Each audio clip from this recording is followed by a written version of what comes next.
Salut les amis, on se retrouve aujourd'hui pour une nouvelle vidéo automnale. Si vous me connaissez, vous savez que c'est le thème que je préfère.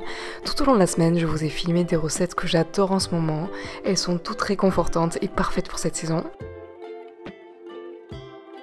Avant de commencer, je voulais vous prévenir que mon e-book de recettes sera à prix réduit pendant tout le mois d'octobre pour célébrer son anniversaire de sortie. Vous y trouverez 36 recettes dont je ne peux plus me passer, ainsi qu'un chapitre dédié aux aliments et équipements essentiels qui facilitent mon quotidien. Du coup, si ça vous intéresse, sachez que je vous laisserai le lien en barre d'infos. Et bref, on va commencer la vidéo par ces pancakes ultra moelleux à la citrouille. Pour les faire, on peut utiliser de la purée de courge maison. Moi j'avais cette boîte de purée déjà toute prête depuis un moment et j'ai essayé de l'utiliser parce que c'est bien pratique. Du coup, on va commencer par mélanger du lait de soja vanille avec un filet de jus de citron et on laisse reposer quelques minutes. Ça va le cailler légèrement, ce qui apportera encore plus de moelleux à la recette. Ensuite, dans un grand saladier, on mélange ensemble tous les ingrédients liquides, à savoir la purée de courge, le lait, le sirop d'érable et l'huile. Maintenant, on incorpore les ingrédients secs, à savoir la farine tamisée, la levure chimique. J'ajoute également ma protéine préférée saveur spéculoos pour un petit boost nutritionnel, mais vous n'êtes pas du tout obligé d'en mettre. Ma caméra a coupé au moment où j'ajoutais un peu de cannelle en poudre, mais comme d'hab, je vous laisse toutes les mesures exactes ainsi que les références des produits que j'utilise en barre d'infos.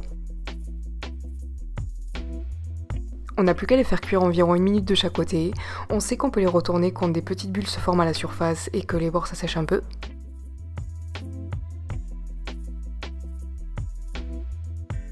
Et voilà, je les ai servis avec un mélange de noix hachées, du sirop d'érable, et ça c'est vraiment le petit déj automnal par excellence.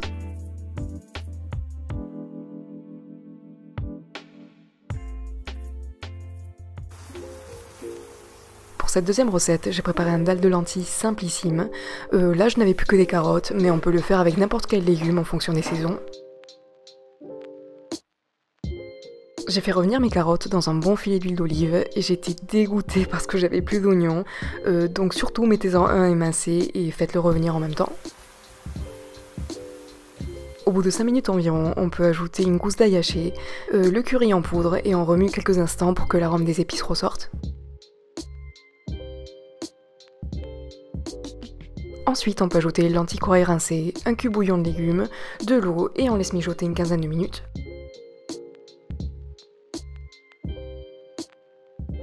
À la fin, on incorpore de la sauce tomate. Moi j'avais des restes de ratatouille donc j'ai opté pour ça à la place. Et évidemment, il peut pas manquer le lait de coco. Après avoir bien mélangé, on le laisse mijoter encore quelques minutes supplémentaires. Et voilà, on n'a plus qu'à le servir. Moi j'aime bien ajouter des herbes fraîches par-dessus, du lait de coco et de l'huile piquante. On peut l'accompagner de riz ou comme moi de ces galettes ultra moelleuses que j'ai préparées juste avant. J'ai simplement mélangé des restes de purée de pommes de terre nature que j'avais dans le frigo avec de la farine de blé et c'est tout. La quantité de farine peut varier en fonction de la texture de notre purée, mais en gros il faut amasser jusqu'à obtenir une pâte qui se tient. On les divise en pâtons de taille égale et on les étale finement sur une surface farinée.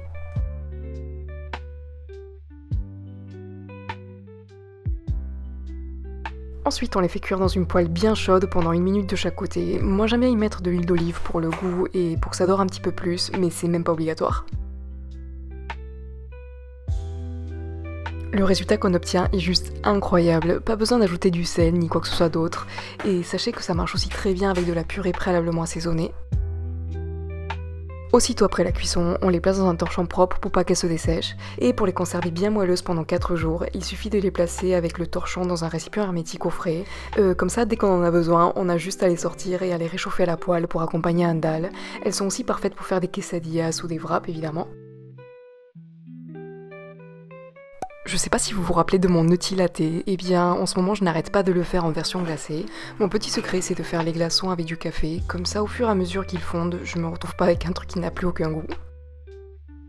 Je fais couler une dose de café que je laisse refroidir, ensuite je remplis mes moules et je les mets au congélateur toute la nuit.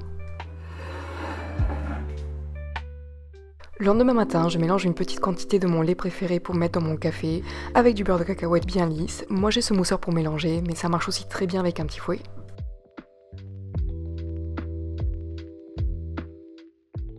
Quand il est bien incorporé, je le mélange avec plus de lait pour le refroidir. Et regardez-moi ces petits glaçons, mon enfant intérieur est totalement fan.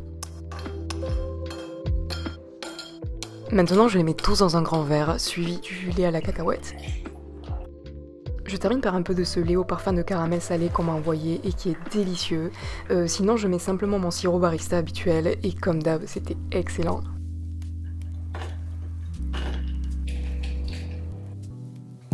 Ça fait une éternité que je veux recréer quelque chose qui se rapproche du poulet à la moutarde.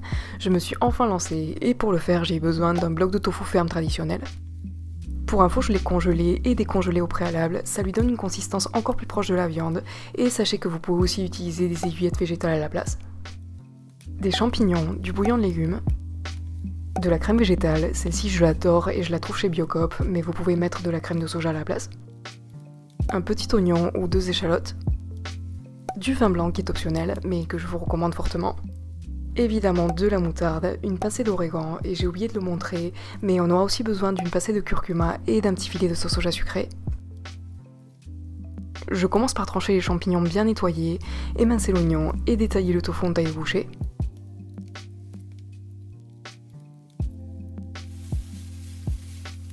Maintenant je fais légèrement dorer le tofu à l'huile d'olive, je déglace avec un peu de sauce soja sucrée et je le mets de côté.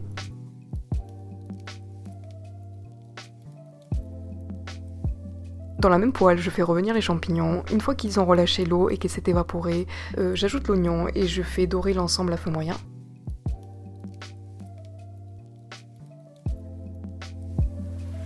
Quand c'est bien doré, on déglace au vin blanc si on souhaite en mettre.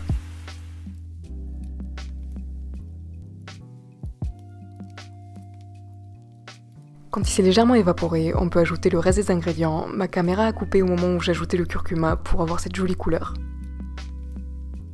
On laisse mijoter la sauce quelques minutes. Moi j'ai dû ajouter un petit peu plus de crème vu qu'elle est bien épaisse. Et voilà, je n'ai plus qu'à ajouter mon tofu et à laisser mijoter quelques minutes.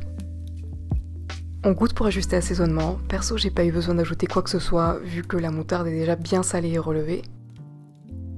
Je l'ai servi accompagné de riz, mais ça marche aussi avec des pâtes ou de la purée. En tout cas, c'était hyper bon. Donc voilà les amis, c'était tout pour cette vidéo, j'espère que ces idées vous ont plu et si vous les refaites, n'hésitez pas à prendre une photo et à me l'envoyer sur mes réseaux sociaux. Je vous fais de gros bisous et je vous dis à très vite, ciao!